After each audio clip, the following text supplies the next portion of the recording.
Good afternoon. It's a cool autumn day, though it's sunny, it's not too bad, and I haven't seen you in a very long time. So, what have I been doing? Well, with the good weather and all that and various other things, I've been recommissioning, excuse me, recommissioning a greenhouse which was being used as a shed while we did some work in the house, so that's all emptied out now and it's ready for some gravel and things like that. And I also put some electric up to that and water so it can have automatic watering, but that's got nothing to do with what I'm doing in the garage. Anyway, I've also reorganised my own office in the house because I had basically a bit of kitchen worktop for a desk, and it's now got a proper desk. Anyway, so what have we been doing? Now, if I go to my wee handheld camera and we'll go over here, you'll see that the scooter is there. The scooter is running brilliantly. I don't know. I really need to revisit the review video because of there are a couple more points I want to make. Doing the brakes in the scooter has made just a phenomenal difference to it. It really has, and it's an absolute pleasure to ride now. Up in the garage, in the greenhouse, we had this little monkey bike. Now, I've had this monkey bike. This monkey bike was built from a frame on a Lathe engine.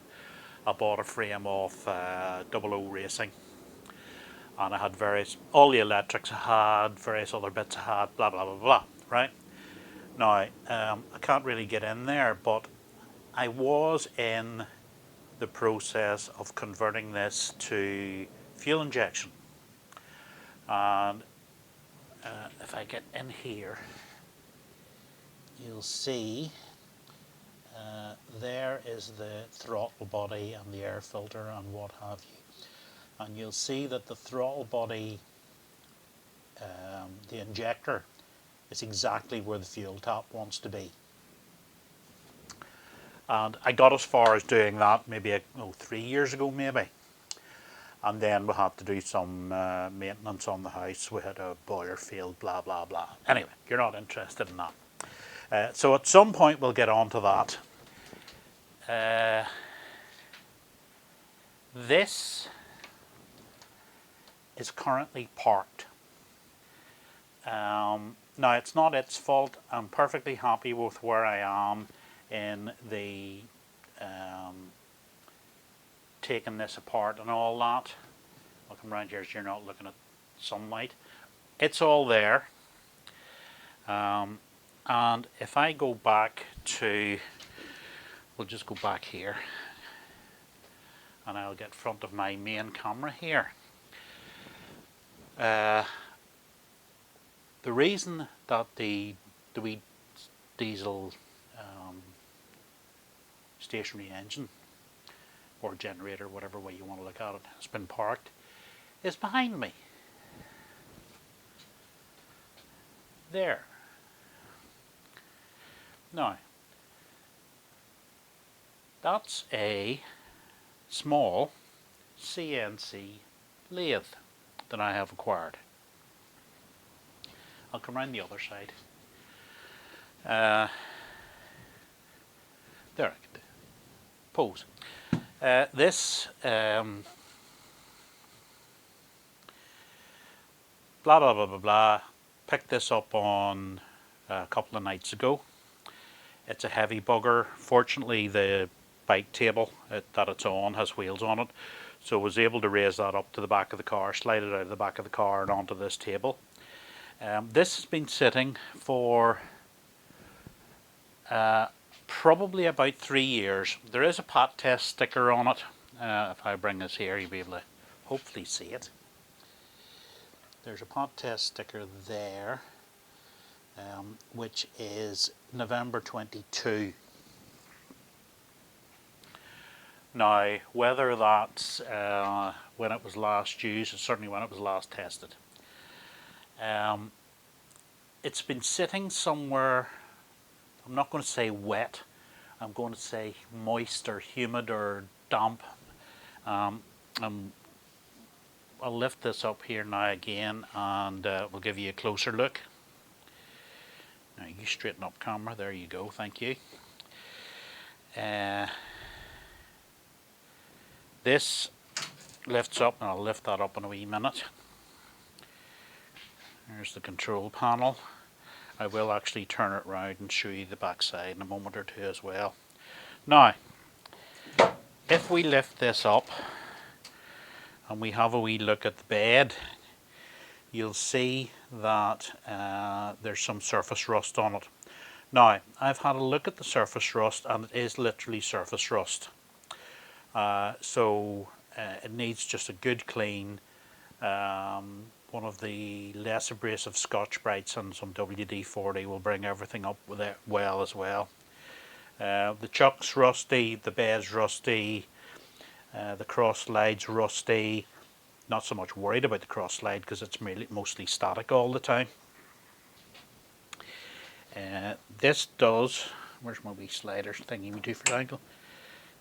It does all move, and you can see how clean the bed is underneath that. As I say, it all just needs a good clean, right?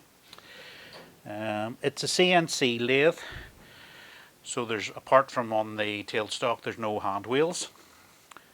We'll see how that goes in the end. There are a lot of these about. I think they were built for, well, I know they were built for STEM, for schools and colleges, for science, technology, engineering and maths. I don't know whatever STEM stands for. They are roughly mid-90s electronics and all that. I've managed to get the software, I've managed to get the manual, so I've got all that. Everything's free. The bearings, as you can hear, are graunchy, but we can change the bearings in the headstock there. If I lift up here,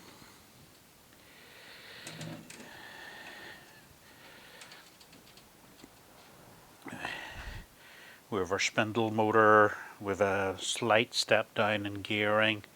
We have two bearings here, which will be relatively straightforward to change. Comes out that end there. There's no play in it, it's just a bit graunchy. Now that actually looks like, hold on a wee sec. Let's see a wee sec. If I just put this down here, the bearings are fine, it's just rubbing against the, they're absolutely fine.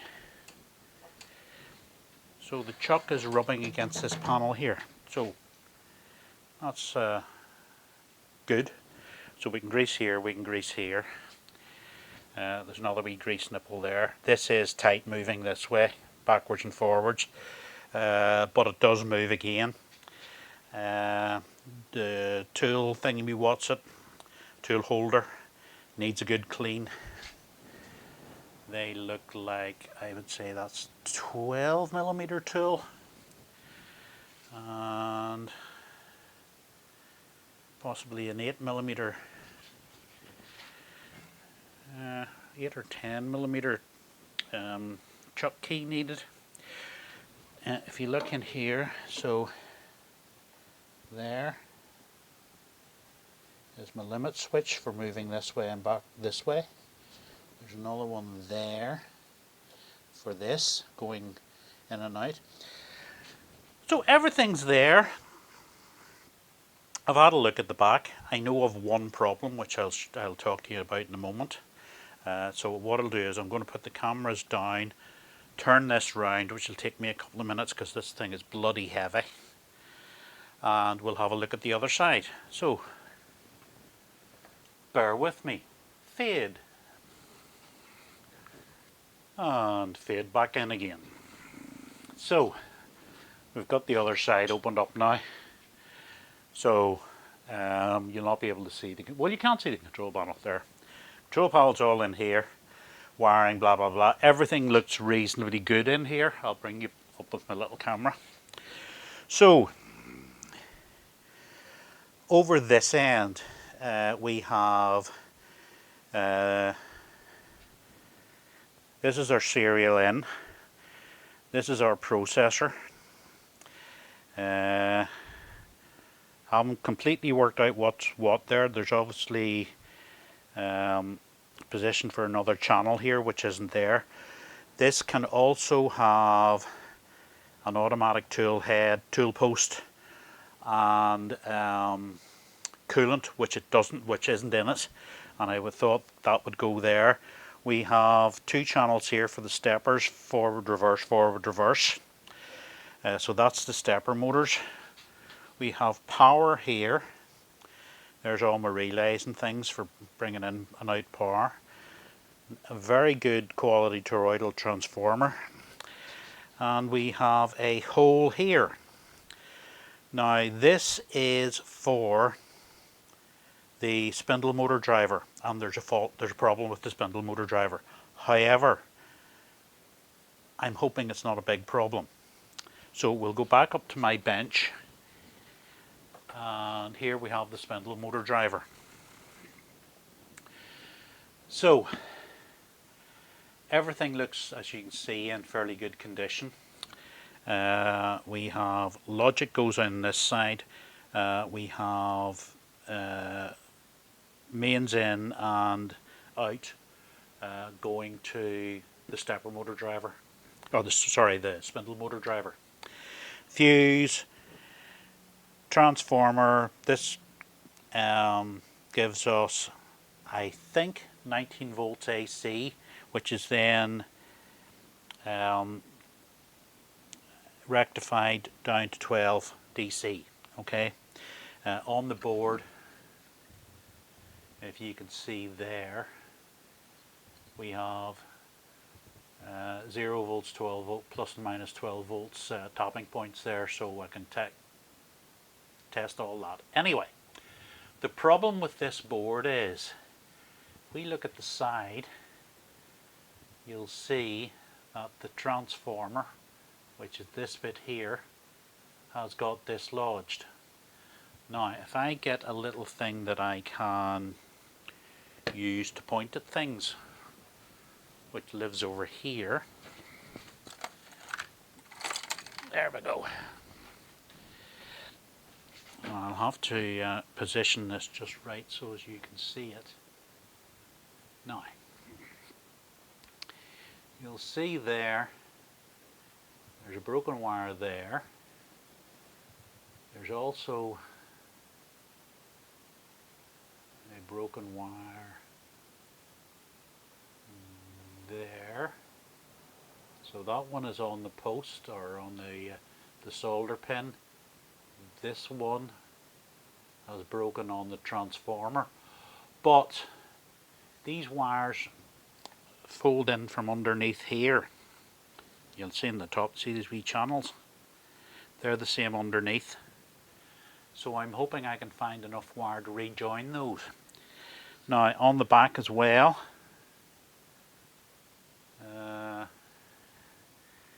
see there's a broken wire there, and I think those two wires are okay. So I can do a number of things. First thing what I'll do is I will take this transformer off and see if I can reconnect all the wires, because that puts it back into the original state. The second thing I can do is get a 19 volt AC power supply, okay, and just put the AC into the AC side of this rectifier here. The third thing I can do is bring 12 volts into the other side of the rectifier, which will be the other side of these two capacitors, because we have voltage regulators on the circuit and all that. It'll sort itself out, but I would prefer it to be to go back to being original. So that's where we are for now. As I say, oh, where am I? Right there, we're on the right camera now. Mechanically, this seems fine. It needs cleaned, certainly needs cleaned. I'll bring my wee camera in. All of these boards here seem fine, but I won't know until I put power on it. But everything looks good. There's nothing obviously blown or fused or burnt or anything like that. Relays again, they all look fine. Toroidal transformer looks fine. All my wiring here, I have photographs of the wiring. I know where everything goes. There's another rectifier there. And I'm confident that if we get this board sorted out, we'll at least get some life out of it. Now, it appears what has happened, if you look here, just here, it's been dropped, and that's just the inertia, I think, has pulled that little transformer off. The pins, they're literally just pushed in, and then the wire from the coils of the transformers are literally wrapped around it. So we'll see how we go. Not particularly worried about the dent. We'll give it a bit of a clean. You can actually see there's a crack all along there, so that's been pushed. It's all been pushed that way, which would also explain why the chuck is touching that panel there. I may see if I can give it a wee dump with a soft blow hammer just to push it all back the other way again. But that's why I'm not doing the diesel engine. So there you go. I think that's a good enough excuse. If you don't think it's a good enough excuse, do you know what? Tough. It's my garage. So there. Nah. Anyway, I'm away. I'll talk to you later. Have fun. Bye.